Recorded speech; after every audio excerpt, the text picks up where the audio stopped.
You ask Tiger to solve. This deals with linear equations with one unknown. The final result is x equals 12.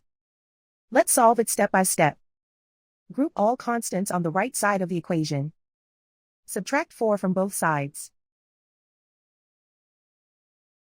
Simplify the arithmetic.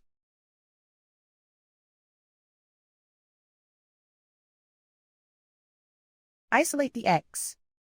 Multiply both sides by inverse fraction 4 over -3. Move the negative sign from the denominator to the numerator. Group like terms. Multiply the coefficients. Simplify the arithmetic.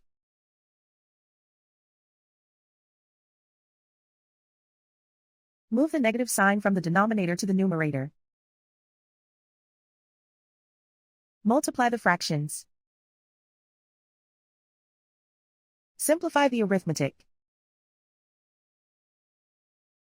And so the final result is x equals 12.